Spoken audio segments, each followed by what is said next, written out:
নরম তুলতুলে মুখে দিলেই মিলিয়ে যাবে এরকম মালপোয়া খেতেই আমরা বেশিরভাগ মানুষরাই পছন্দ করি। এরকমই একটা মালপোয়ার খুব সহজ একটা রেসিপি আজ শেয়ার করি। প্রথমেই একটা বাটির মধ্যে নিয়ে নিলাম ১ কাপ পরিমাণে ময়দা, তার মধ্যে ১/২ কাপ সুজি, ১/২ কাপ গ্রেট করা খোয়া ক্ষীর নিলাম। আর একটা মিক্সার জারে অল্প একটু মিছরি এবং ২ টো ছোট এলাচ একসাথে মিশিয়ে গুঁড়ো করে নেব।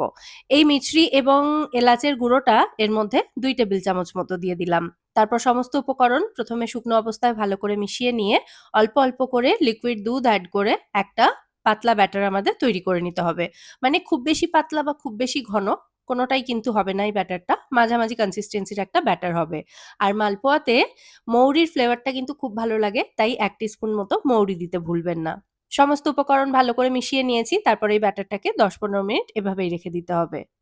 এর পরবর্তী স্টেপে একটা কড়াইতে নিয়েছি আমি ১ কাপ পরিমাণে মিছরি। টোটাল এই মালপোয়াটা বানানোর জন্য আমি ২৫০ গ্রাম মিছরি ইউজ করেছি।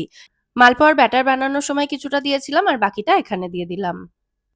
পুরো ২৫০ গ্রাম মিছরিই কিন্তু এই মালপোয়া তৈরিতে ব্যবহার করলাম। এবার এটাকে ভালো করে ফুটতে দেব। আর ১ কাপ মিছরির সাথে ১ কাপ জল দিয়েছি।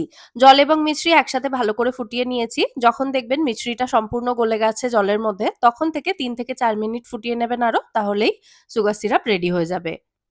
এদিকে গরম তেলের মধ্যে মালপোয়ার যে ব্যাটারটা তৈরি করেছিলাম, সেই ব্যাটারটা অল্প, অল্প করে দিয়ে মালপোয়াগুলো ভেজে নিচ্ছি। ব্যাটারটা তেলের মধ্যে দেওয়ার জন্য একটা হাতা ব্যবহার করেছিলাম, যাতে মাপগুলো মোটামুটি সমান হয়।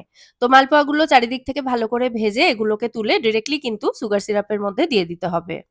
আর মালপোয়ার জন্য সুগার সিরাপ বা চিনির রসটা কিন্তু একটু চিটচিটে তৈরি হলেই হবে। কোনো ১ তার বা ২ তারের চিনির রস বা মিছরির রস এখানে তৈরি করতে হবে না। আর মালপোয়াগুলো তেল থেকে তুলে মিছরির মধ্যে দিয়ে এগুলোকে ৩ থেকে ৪ মিনিট ওই চিনির রসে রাখবেন, তারপর তুলে নেবেন। তাতেই কিন্তু খুব সুন্দরভাবে মালপোয়াগুলো চিনির রসটা বা মিছরির রসটাকে অ্যাবজর্ব করে নেবে। এবার এগুলো সার্ভ করে দিচ্ছি। যে ব্যাটারটা তৈরি করেছিলাম, সেটা অর্ধেক দিয়েই কিন্তু এতগুলো মালপোয়া তৈরি হয়েছে। এবার একটা মালপোয়া আমি একটু কেটে দেখিয়ে দিই। সকালে বানিয়েছিলাম মালপোয়া আর সন্ধ্যেবেলা মালপোয়াগুলো মানে এই একটা মালপোয়া আমি একটু কেটে দেখিয়ে দিচ্ছি। দেখুন এখনো কিন্তু সুন্দর নরম তুলতুলে রয়েছে। আর ভেতর থেকে চিনির রসটা কতটা সুন্দর অ্যাবজর্ব করেছে সেটা একটু দেখিয়ে দিই। তো আপনারাও বাড়িতে এই রেসিপি দেখে মালপোয়া বানান। তারপর আমায় খুঁজে, খুঁজে থ্যাংক ইউ বলে যেতে হবে কিন্তু।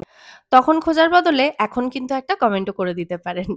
যাই হোক মজা করছিলাম। সবাই খুব ভালো থাকবেন। টাটা।